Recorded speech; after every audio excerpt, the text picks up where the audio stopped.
Although Jennifer's new work as a gas station attendant may not seem like much to others, it meant everything to her. After a heartbreaking upbringing, she was relieved to find some stability as an adult. But after helping an elderly stranger in need, her employer Alfred dismissed her in a very violent manner, and her life was never the same. But soon after, Alfred would discover the elderly man's actual identity, and that would alter everything. Jennifer was terrified that she had just thrown away her one and only future. Even though she despised her job at the gas station, she was grateful to have one. And now, just to be kind to some random old guy, she'd thrown it all away. When the elderly guy returned to pay for the petrol Jennifer had given him, it surprised everyone at the gas station. An hour later, he returned with the cash. But he also brought along a few more things. As soon as that happened, however, the world as Jennifer knew it was getting ready to depart when she spotted the automobile come into the petrol station. And from that point on, things would turn around swiftly for the better. And so, why did Jennifer want to aid this mysterious elderly man? Who was he, and what did he bring that altered the course of history? Since its inception, Jennifer Miller's life has been fraught with difficulty and uncertainty. Jennifer's mother passed away from pneumonia-related issues when Jennifer was 5 years old, and the kid was left to live with her alcoholic stepfather for around 2 years. He never showed much interest in the girl. If the neighbors hadn't notified social services, it's unclear where the girl's life would be now. The neighbor was quite concerned about Jennifer.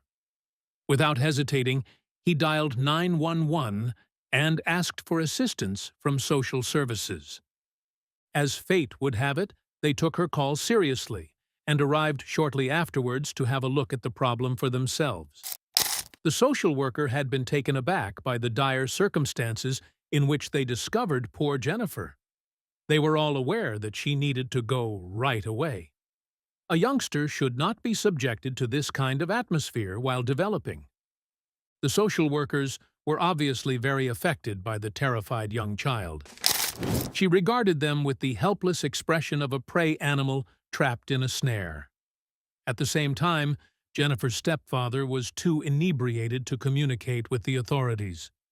When they questioned him why his home was in such disarray, he waved them away like they were a swarm of insects and swaggered into another room. The reckless actions of the drunkard ensured Jennifer's tragic future, placing her in an orphanage against her will. The child struggled greatly to adjust to her new surroundings. Little Jennifer may have been nervous at first, but she soon began to feel like a valued member of a warm and welcoming family, with the assistance of her attentive and skilled caregivers. Jennifer, who had grown up in an orphanage, left at the age of 18 and had no idea what was ahead of her as she began her new life without her loving foster parents. The girl left her childhood behind and joined the adult world, where she must now find her place. First, Jennifer found a solution to the problem of where to live by applying to an orphan aid fund and received a modest home on the outskirts of the city as a gift.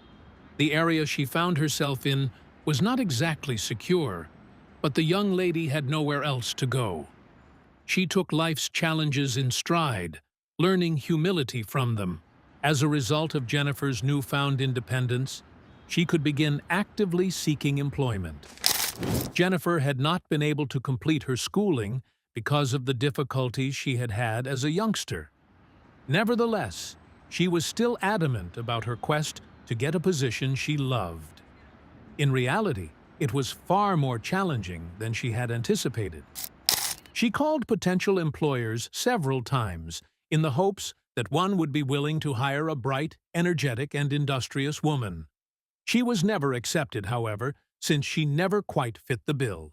However, she eventually responded to Addie for a position at a nearby gas station. Jennifer knew this wasn't the ideal job for her, but she understood the need of getting experience. Who knew how much she could develop in that environment? She made the call to the proprietor and decided to go for it. Who knows? Maybe this was her last, best opportunity at landing a job that would provide her with financial stability. She dialed the gas station's owner's number with a pounding heart. Middle-aged guy, who identified himself as Alfred Patterson, answered the phone. "Sounds like a great guy." Jennifer said that she was phoning in response to the newspaper ad she had seen for the position. When Alfred informed her that they were constantly in need of assistance, he seemed really ecstatic, particularly when he mentioned how much they liked to work with attractive young women like her. To help Alfred get to know Jennifer better, they planned to meet for an interview the next day. Optimistic Jennifer had a renewed sense of hope the next morning. She anticipated the meeting with Alfred with excitement, certain that she would be able to persuade him to hire her. Because Alfred had said that he was on the lookout for attractive and energetic young women, she had done her best to prepare for the role. With a cheery expression on her face, she drove to the petrol station. However, she genuinely had no clue who the guy she was seeing was. "Yes, I am actively seeking assistance, and a young lady as lovely as yourself would be ideal for the position," the gas station owner added, with his signature oily grin. Jennifer said, "Thank you, sir. I'd be very glad for any work." The lady had the uneasy sensation that she was being scrutinized at every turn. Alfred Patterson, a middle-aged guy, took great pride in the fact that he had shattered the hearts of scores of women. Therefore, the womanizer already knew he was going to hire Jennifer the moment he saw her walk into his office. The interview was only a formality. Alfred's own selfish and wicked nature led him to this conclusion. Jennifer, though, was overjoyed to have secured employment at what seemed to be heaven on earth. Jennifer shared her gas station workplace with two other young ladies and a clerk. The other two females were acting quite weirdly. Sally and Rose had known one another since they were in high school, so it was natural for them to keep to themselves and take their time warming up to Jennifer. In addition, the women were involved in a gas scam of some kind, which explains why they always seemed to have extra cash on hand. Sally even worked up the nerve to invite Jennifer to join in on the con at some point, but Jennifer turned down the opportunity. That's very disappointing. After all, no one in the target audience would notice, and you would gain a few bucks in the process. You probably could need the cash. Disappointment showed on Sally's face as she said. Jennifer responded with a hesitant grin and a shrug of her shoulders. Jennifer was raised without a parent or guardian, but it didn't make the idea of stealing or lying to customers any more appealing. Jennifer was used to a low standard of life and was content with her gas station job's pay. She didn't know it yet, but Alfred Patterson had had his eye on the young lady for quite some time. He was only waiting for the right opportunity to seize it. The odious station owner would exploit any excuse to get close to Jennifer, and that was his intention all along. By holding her hand, embracing her about the waist, and making crude jokes. After evading the impotent man's groping hands for the umpteenth time, the young lady stated, "Mr. Patterson, I'm sorry, but your suggestions are making me uncomfortable. You may attempt to avoid me all you like, but I'll still succeed in getting what I want. I'm sure you didn't believe you were offered this position for free, did you?" To respond, Alfred ran his hand through his hair. When the guy made his remark, Sally and Rose laughed heartily in agreement. Despite knowing their boss's taste, the women never spoke out when he was mistreating women. It took a huge amount of work for Jennifer to pull herself together and stop crying. The lady barely made it through her workday before she ripped off her dreaded overalls and ran for the door. Jennifer heard a peculiar squeak as she walked by the garbage cans on her way home. The lady stopped and looked about before deciding she had located the source of the noise. As Jennifer flipped over the bare cardboard box, she saw a little cat hiding inside. Also, if you have not done so already, please subscribe to our channel and click that notification bell to get inspired by these real-life stories every day. Now, back to the story. "How did you get there, dear?" the lady questioned. Realizing the kitten had little chance of survival without her protection and sustenance, she picked it up and held it. After Jennifer fed the baby animal some milk, she brought him home and gave him the name Thomas, after everyone's favorite cartoon character. In the future, Jennifer would always be welcomed with a fluffy ball of affection when she got home from work. These happy times let the lady forget about Alfred's constant annoyance.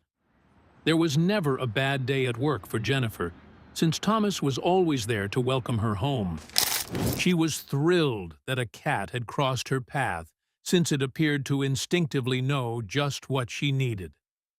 From the looks of things, Thomas was the answer to all of her difficulties. Thomas the cat always seemed to know straight away when Jennifer was feeling threatened, and he would jump up onto her lap whenever Alfred made another effort to approach her. He would stay till he saw a broad grin on Jennifer's face. Even when Sally and Rose were gossiping about Jennifer behind her back, Thomas was aware of it. Jennifer had a tough time at work, but she persisted because she knew that things will soon improve. She would prove to be correct in her assessment. The status quo was going to shift radically. The gas station was having financial difficulties, and that's when everything began to go sideways. As a result of this, Alfred made a life-altering choice. As the gas station's revenues had been dropping in recent months, Alfred Patterson had been more frustrated. "If things keep going like this, I may have to sell the petrol station." For this reason, Sally and Rose, two of the owner's favorite workers, may want to start exploring for alternative employment opportunities while they still can. What Alfred told the two young women astonished them. The petrol station will never again be a source of this much wealth for them. But although her co-workers were beginning to show signs of concern, Jennifer appeared to take solace in the situation. To her great joy, she had overheard some confidential information. Jennifer overheard the prospective buyer of the petrol station describe himself as a serious guy who had earned his fortune in the gold mines of Alaska. Since she was an excellent and trustworthy worker, the lady didn't mind who the new employer would be. People with this trait are more likely to succeed in their new roles and under different management. Sally and Rose were concerned that they may lose their illicit revenue from the sale of gas they didn't report. This idea filled them with dread. But Jennifer had no idea that an ancient Chevrolet was on its way, and that it would trigger a series of events. One day, during the busiest part of the day, an old run-down Chevrolet limped into the gas station. The vehicle was definitely beyond repair and belonged in a junkyard or landfill. A weak elderly guy sat behind the wheel of the antique vehicle. Another beggar, he wore tattered clothing and a baseball cap that had seen better days. Now he's going to fill up a few of liters simply to be able to go home, and that's it, Sally said. A short time later, however, it became clear that the elderly guy did not have enough cash to purchase even a little amount of gasoline. "Miss, could you kindly assist me?" the elderly guy questioned sheepishly as he fumbled with the cap in his hands. "The truth is, I lost my wallet at home, and I don't have enough petrol to drive back and collect it. We know you're kind of people because you ask for gas money after we give you food and change on the street. That's a simple method to go through life," Rose snapped back. "Get out of here before I call the cops." "Really? Besides, what's the point? Basically, I need some money borrowed. I really need to hurry to the airport. Thanks for your understanding. I haven't seen my kid in years, but he's finally coming to see me today," the man replied. "Here, take my wedding band. I no longer have any need for it," the elderly guy sobbed, and proceeded to remove the ring from his finger, saying, "I've been a widower for 7 years. Jennifer felt an overwhelming wave of compassion for the elderly guy who was prepared to go to such extremes to save a few liters of petrol. "I'll provide a hand, but please don't bother. It's not worth it." Without waiting for a ring, the lady responded, "I trust you, and I'll fill you up." She then started unscrewing the top from the tank of the elderly man's Chevrolet. Sally and Rose exchanged a knowing glance and promptly called Alfred Patterson to report the event. Having filled up the man's tank, Jennifer recorded the full amount to be deducted from her own salary, but the impotent lady didn't seem to care. Immediately after the elderly guy departed, the gas station's proprietor barged inside, his expression contorted with rage. "Jennifer, who do you think you are? Despite your memory loss, I am still the proprietor of this service station. It bothers me when people give out free petrol, and I'm still in charge here," Alfred Patterson yelled. Jennifer protested softly. "I understand, sir, but I made a notation for this amount to take out of my salary." The proprietor of the gas station just gestured for the bewildered worker to leave the building and informed her that she had been dismissed. Jennifer dried her eyes and started getting her belongings together. The orphan had no way of knowing that his life would take such an unexpected turn. Exactly why was Alfred being so obnoxious now? Even more valuable than the little amount of petrol he had placed in his car was the man's willingness to give up his wedding band. Still, Jennifer felt certain that she had made the proper decision. And now she was unhappy because her good deed had backfired. The gas station attendants must have been shocked to see the identical Chevrolet return around 1 hour later. It seemed unbelievable to Sally and Rose. Is it possible that he returned to pay for the petrol he used? The only difference is that a young guy with a suit and sunglasses is now behind the wheel, and the elderly gentleman is relegated to the passenger seat. Jennifer was packing up the few belongings she'd brought to the station when the elderly guy ran up to her. "Here, miss, here's the money. My name is Henry Matthews, and that handsome man wearing glasses is my son, George. Thank you very much for your help. If it weren't for you, I would have been late to pick up my son, George. But thanks to you, I got there in time," the old man from before said. The old man, he lived several years in Alaska and had now decided to come back home, he explained, when handing her the money. "Thank you very much. But if you do not mind, give this money to the cashier because I don't work at this gas station anymore. I've been fired," Jennifer answered, embarrassed. "What do you mean you got canned? If you were terminated, who did it? Those people were in the wrong." The elderly man's son overheard the whole discussion and was surprised to learn, "I've already paid the first payment of this petrol station, and according to the agreement, after paying the complete sum, I will become the legitimate owner." Jennifer had no clue what the visit would trigger at the time. "Is that you, Mr. Matthews?" George was furious, and Alfred Patterson attempted to explain, "I didn't even know that this guy was your father." But George was undeterred. The businessman called his manager and gave fast instructions for the final transfer, thereby becoming the legal owner of the gas station immediately upon making the full purchase price payment. George then declared himself the new proprietor of the petrol station. Jennifer's face brightened up with a radiant grin at the sound of his words, enhancing the already stunning appearance of the young ward of the state. A lot of tension had built up, and finally Alfred Patterson decided to go. He knew well that he would no longer be welcome at the petrol station.